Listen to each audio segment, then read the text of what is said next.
তোমাদের এবার যে কোয়েরিটা করব সেই কোয়েরিটার নাম হচ্ছে ডিলিট কোয়েরি। ডিলিট কোয়েরিকে আমি সব লাস্টে করাচ্ছি। কেন লাস্টে করাচ্ছি? কারণ না, এই ডিলিট কোয়েরির সাহায্যে আমরা রেকর্ড ডিলিট করতে সাহায্য করবে। যে কোনো রেকর্ডকে আমরা ডিলিট করতে পারবো, আর ডিলিট করে দিলে তার খুঁজে পাবো না আমি, তাই না? তাই ডিলিট করার আগে ডিলিটটাকে আমরা পরে শিখছি, ঠিক আছে? তাহলে এটা একটা অ্যাকশন কোয়েরি। এই কোয়েরির সাহায্যে কোনো রেকর্ডকে ডিলিট করতে পারি আমরা টেবিল থেকে, এবং তার উপর বিভিন্ন রকমের শর্ত অ্যাপ্লাই করতে পারি আমরা, ঠিক আছে? তাহলে আমি রেকর্ড ডিলিট করব কোনো একটা টেবিলের।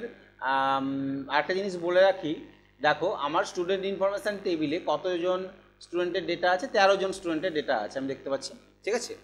এবার এই যে স্টুডেন্ট রেজিস্ট্রেশন নাম্বার 2, একে যদি আমি ডিলিট করে দিই কোয়েরি, কোনো কোয়েরির সাহায্যে, 2-এর তো তুমি ফিস নিয়েছো, 2-এর তুমি আবার মার্কসও এন্ট্রি করেছো কি করোনি? এখানে প্লাস সাইনে ক্লিক করে দেখে দেখো ফিস নেওয়া আছে। 2কে যদি কোনো কারণে ডিলিট করে দাও, তাহলে ফিস থেকে ওর ফিস মুছে যাবে, মানে ওইখান থেকে ওর রেকর্ড একটাও থাকবে না, এবং মার্কস থেকে ওর রেকর্ড থাকবে না। কেন থাকবে না? কারণ এরা হচ্ছে লিঙ্ক, রিলেশনাল ডাটাবেস, আমার এর সাথে রিলেশন আছে। অর্থাৎ এইটা হচ্ছে আমার মাস্টার টেবিল, মেন টেবিল, এর সাথে লিঙ্ক আছে ফিসের, এর সাথে লিঙ্ক আছে মার্কসের। তাই এই টেবিলে যদি ওর নাম না থাকে, তাহলে ওখানে কী করে থাকতে পারে? বোঝা গেল তো? কেননা এই টেবিলের নাম না থাকলে ফিস টেবিলে তো ফিসও নিতে পারি না আমরা, সেই কারণে ডিলিট করে দিলে সেই টেবিলের ডেটাগুলো ডিলিট হয়ে যাবে। ওকে, তা ডিলিট করাটা আমি শিখবো। কীভাবে শিখবো? আমি এই টেবিলটার উপর স্টুডেন্ট ডিলিট করবো না। ডিলিট করতে গেলে যে সমস্যাটা হবে, টেবিলের রেকর্ডগুলো ডিলিট হয়ে যাবে। তাহলে আমি কি করি? এটার উপর একটা কপি তৈরি করি, এর একটা কপি টেবিল তৈরি করে সেখান থেকে আমি ডিলিটের কন্ডিশনগুলো অ্যাপ্লাই করি, ঠিক আছে? তুমি যেমন এখানে আমাদের কপি করবো কি করে? এই রাইট ক্লিক করো টেবিলের উপর, দিয়ে কপি করে নাও। রাইট ক্লিক করে টেবিলটাকে কী করলাম? কপি করে নিলাম। দিয়ে লাস্টের ধারে এসে, সব লাস্টের ধারে এখানে ফাঁকা জায়গায় রাইট ক্লিক করো, রাইট ক্লিক করে এটা কী করবে? এখানে পেস্ট। এবার এখানে এই যে উইন্ডোটা আছে, এটার নাম কি দিবা? টেবিলটার নাম কপি অফ স্টুডেন্ট ইনফো দিবা না অন্য কিছু দিবা? আমি যদি বলি যে কপি অফ স্টুডেন্ট ইনফো দেবো, বা আমি ডিলিটের জন্য স্টুডেন্ট ইনফো, আমি জাস্ট স্টুডেন্ট ইনফো থাক, স্টুডেন্ট ইনফো হয়তো দিলাম ফর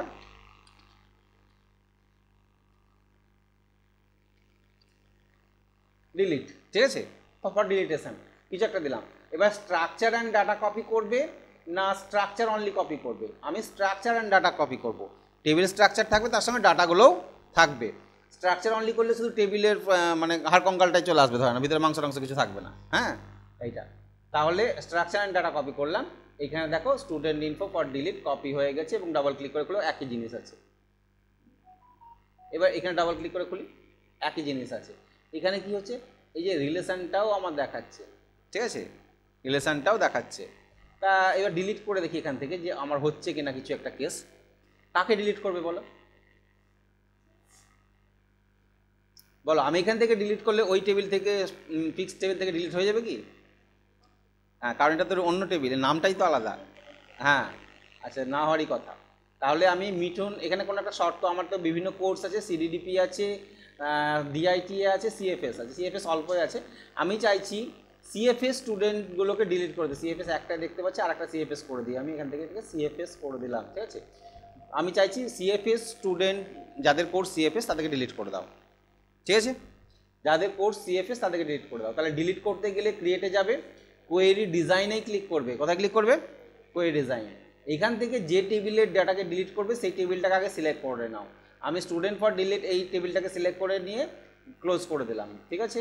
এবং ওপরে কোন কোয়েরিতে ক্লিক করবো? আমি এখানে আছে ডিলিট কোয়েরিতে ক্লিক করবে অবশ্যই, নাহলে সিলেক্ট কোয়েরিটা বাই ডিফল্ট সিলেক্টেড থাকে, ডিলিট কোয়েরিতে ক্লিক করবে। এখানে একটা মজার জিনিস হচ্ছে, যে ফিল্ডের পর তুমি শর্ত দিতে চাইছো শুধু সেই ফিল্ডটা নিলেই হবে, আদার্স কোনো ফিল্ড নেওয়ার দরকার নেই।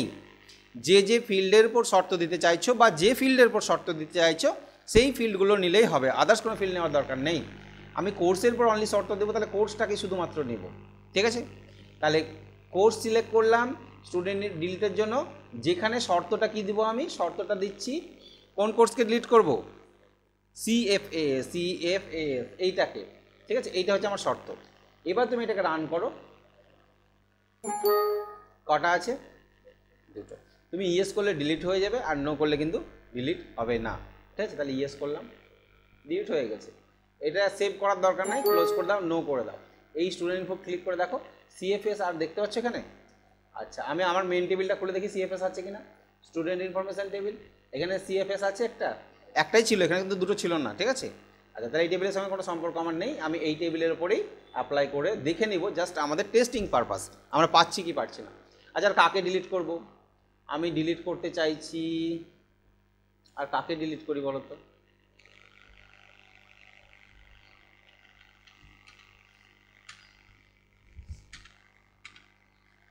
আচ্ছা, যারা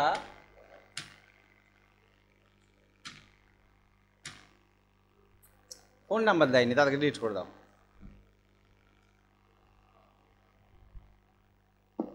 যে সমস্ত স্টুডেন্টের ফোন নাম্বার দেওয়া নাই তাদেরকে ডিলিট করে দাও। বলো কি করবে?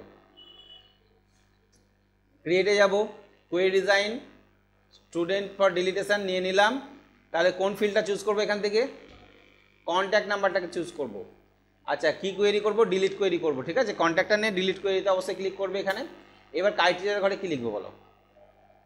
আমি কি বলেছি?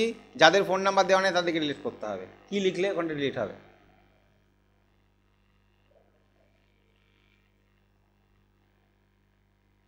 ফাঁকা থাকবে, ফোন নাম্বারের ঘরটা কি থাকবে? ফাঁকা। ফাঁকা মানে ব্ল্যাঙ্ক। ব্ল্যাঙ্ক লিখলে হবে? দেখি, BLANK, ব্ল্যাঙ্ক। ব্ল্যাঙ্ক লিখলাম, হচ্ছে কি ব্ল্যাঙ্ক লিখে? না, বলছে পারমিট করছে না, ডাটা পারমিট করছে না। কেন পারমিট করছে না? কারণ ওটা তো নাম্বার ফিল্ড, নাম্বারে এরকম ব্ল্যাঙ্ক লেখা হয় না। ঠিক আছে, মানে টেক্সট লেখা থাকতে পারে না, ওটাকে টেক্সট ভেবে নিচ্ছে। তাহলে ফাঁকাকে কি বলি আমরা? একটা ভাষা বলেছিলাম যে ফাঁকাকে কি বলা হয়, প্রাইমারি কিতে বলেছিলাম নাল। নাল বলেছিলাম না? ঠিক আছে, নাল মানে হচ্ছে ব্ল্যাঙ্ক। ঠিক আছে, তাহলে আমরা কি বলবো? Is NULL, null, is null. ঠিক আছে, এইটা বলবো। অর্থাৎ ফোন নাম্বার ইজ নাল। দেখি কতজন আছে, কতজন আছে? 8টা। এটা ডিলিট করে দিলে 8জন বাদ। ঠিক আছে, যাদের ফোন নাম্বার দেওয়ার নেই। ডিলিট করবো কি করবো না? আচ্ছা, করেই দিলাম, ইয়েস। এবার টেবিলটা খুলে দেখো কটা থাকলো, আর এই 3টে থাকলো যাদের ফোন নাম্বার দেওয়া আছে, আর বাকি সবাদের ফোন নাম্বার দেওয়া নেই। ফোন নাম্বারের ঘরে কিছু না কিছু তো বসানো আছে, ফাঁকা তো নেই, তাই না? তাহলে এগুলো দেওয়া আছে। তোমার এইভাবে শর্তগুলো তুমি দিতে পারবে। হয়তো বললাম যাদের ডেট অফ বার্থ 2001 থেকে 2010-এর মধ্যে, তাদেরকে ডিলিট করে দাও। তাহলে কি লিখবে? যাদের ডেট অফ বার্থ 2001 থেকে 10-এর মধ্যে।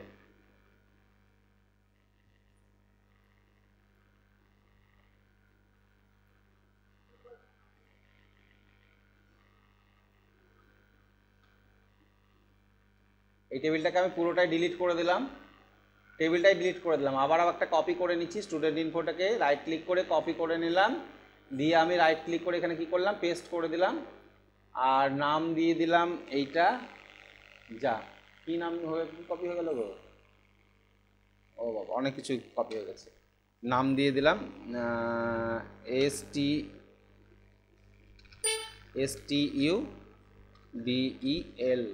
ঠিক আছে, এটা নাম দিয়ে দিলাম STUDEL। এখানে আবার ডেটাগুলো চলে এসছে আমার।